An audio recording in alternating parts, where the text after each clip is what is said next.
नमस्कार, मैं हूं आपके साथ साक्षी। बिहार में चुनाव नतीजे आने के साथ ही राजनीति का पारा अचानक बहुत तेजी से बढ़ गया है। पिछले एक साल से बीजेपी के कई बड़े नेता लगातार दावा कर रहे थे कि इस बार बिहार में उनका मुख्यमंत्री बन सकता है। हालांकि चुनाव नीतीश कुमार के नेतृत्व में लड़ा गया, लेकिन बीजेपी की तरफ से उनके नाम पर कभी स्पष्ट मोहर नहीं लगाई गई। बिल्कुल उसी तरह जैसे महाराष्ट्र में एकनाथ शिंदे के नेतृत्व में चुनाव लड़ा गया और परिणाम आने के बाद सीएम का नाम बदला गया। बिहार में भी लगातार यही सवाल उठ रहा है, चुनाव बाद सीएम कौन? और नतीजों ने इस सवाल को और भी बड़ा बना दिया है। बीजेपी नेताओं का पुराना बयान और अमित शाह की बार बार की टिप्पणी इस बात की ओर इशारा कर रही थी कि पार्टी इस बार नीतीश कुमार के बिना भी सरकार बनाने की तैयारी कर चुकी है। दिसंबर 2024 में जब अमित शाह से पूछा गया कि क्या बिहार भी महाराष्ट्र का मॉडल अपनाएगा, तो उन्होंने कहा था कि बीजेपी में मुख्यमंत्री चुनने की व्यवस्था है और चुनाव के बाद फैसला होगा। कई राज्यों में बीजेपी ने पहले भी इसी व्यवस्था के तहत नए नामों को आगे किया, चाहे मध्य प्रदेश हो, चाहे राजस्थान हो या फिर महाराष्ट्र। अक्सर ऐसा देखा गया है कि दावेदार पीछे छूट जाते हैं और नया चेहरा सामने आ जाता है, जैसा कि आपने महाराष्ट्र में देखा ही था।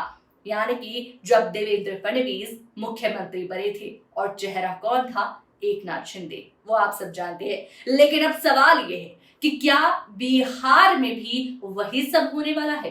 वही चेहरा तो था नीतीश कुमार का, वोट भी मिल गए और जीत भी हासिल हुई, लेकिन अब वो मुख्यमंत्री चेहरा, असल चेहरा कौन होगा जो उस राज्य का मुख्यमंत्री बनेगा? सवाल बड़ा है, चलिए आपको इस रिपोर्ट में बताते हैं।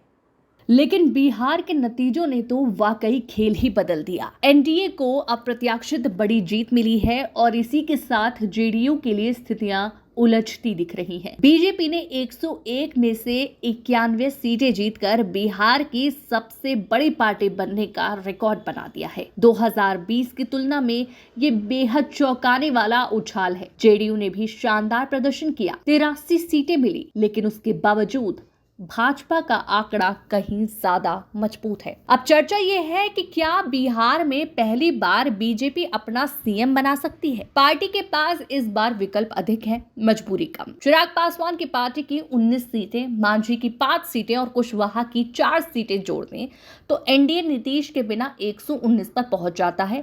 बहुमत के लिए जरूरत 122 की है। राजनीतिक जानकार दावा कर रहे हैं कि या तो बसपा के एक विधायक का समर्थन मिलता दिख रहा है या एआईएमआईएम के 5 विधायक बहुमत परीक्षण के समय अनुपस्थित रह सकते हैं। ऐसे में बहुमत के लिए जरूरी संख्या 120 हो जाएगी और बीजेपी आराम से बहुमत हासिल कर लेगी। ये सिर्फ पहला विकल्प है, एक वैकल्पिक रास्ता, लेकिन बीजेपी इसके अलावा दूसरा रास्ता भी रखती है, जोड़ तोड़ का। जेडीयू के टिकट पर बीजेपी के आधा दर्जन नेता चुनाव लड़ रहे थे। ये नेता आसानी से दल बदल कर सकते हैं और स्पीकर के जरिए बाद में उनकी सदस्यता बचाई जा सकती है। ऐसा 2024 में आरजेडी के विधायकों के साथ भी हुआ था।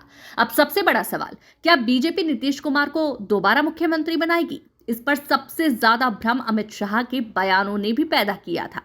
कभी कहते हैं चुनाव नीतीश के नेतृत्व में होगा, कभी कहते हैं सीएम कौन होगा ये वक्त तय करेगा। और अक्टूबर में जब वही सवाल पूछा गया तो अमित शाह ने जवाब दिया, मुख्यमंत्री का फैसला विधायक दल करेगा, मैं कौन होता हूं बताने वाला। इस बयान के बाद विवाद इतना बढ़ा कि अमित शाह को खुद नीतीश कुमार के आवास तक जाना पड़ा।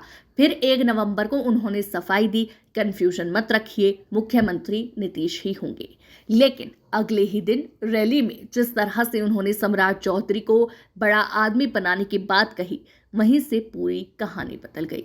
सम्राट चौधरी पहले से डिप्टी सीएम थे, तो जब अमित शाह कहते हैं सम्राट जी को प्रचंड बहुमत से जिताइए, मोदी जी इन्हें बड़ा आदमी बनाएंगे, तो इसका संकेत साफ था, बड़ा आदमी यानी मुख्यमंत्री। इस बयान ने अटकलों में आग दे दी है। कि बीजेपी बिहार में नेतृत्व बदलने पर गंभीर है। कई बीजेपी नेता ने भी सार्वजनिक रूप से कहा कि सम्राट चौधरी सीएम की पहली पसंद हो सकते हैं, तो इस दावे को और मजबूती मिलती है। उधर नीतीश कुमार का रुख भी पूरे सियासी माहौल को और पेचीदा बना रहा है। एक तरफ वो खुद एनडीए का स्थिर चेहरा बताते रहे, लेकिन चुनाव नतीजों के बाद उनकी चुप्पी कई सवाल खड़ी कर रही है। राजनीतिक गलियारों में चर्चा है कि बीजेपी अब ऐसा चेहरा चाहती है जो पूरी तरह से पार्टी लाइन पर चले और सम्राट चौधरी उस पैमाने पर फिट बैठते हैं। इस बीच जेडीयू के भीतर भी खामोशी बढ़ती दिख रही है। कई वरिष्ठ नेता खुले तौर पर कुछ नहीं कह रहे, मगर अंदरूनी स्तर पर ये स्वीकार कर रहे हैं कि जनता ने इस बार स्पष्ट रूप से बीजेपी को मजबूत जनादेश दिया है। ऐसे में मुख्यमंत्री पद पर बीजेपी का दावा और तेज हो गया है। दिलचस्प बात यह है कि सम्राट चौधरी की छवि आक्रामक, युवा और संगठन से जुड़े नेता की है, जिसे बीजेपी 2025 के बड़े लक्ष्य को ध्यान में रखते हुए आगे लाने का मन बना चुकी है।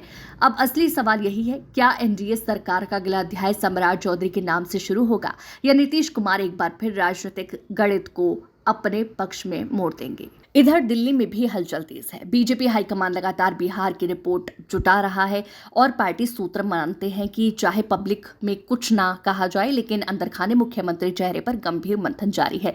सम्राट चौधरी की लॉबिंग मजबूत है और उनकी करीबी टीम लगातार इस बात पर जोर दे रही है कि जब जनता ने बीजेपी को सबसे बड़ा जनादेश दिया है तो नेतृत्व भी बीजेपी का ही होना चाहिए।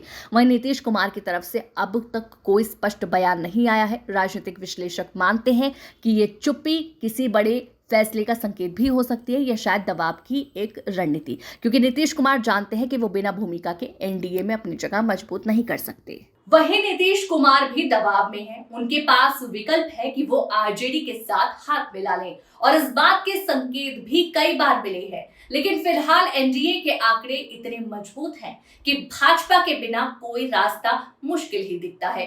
नीतीश के तेवर बदले हैं, लेकिन उनका ग्राउंड कमजोर पड़ा है।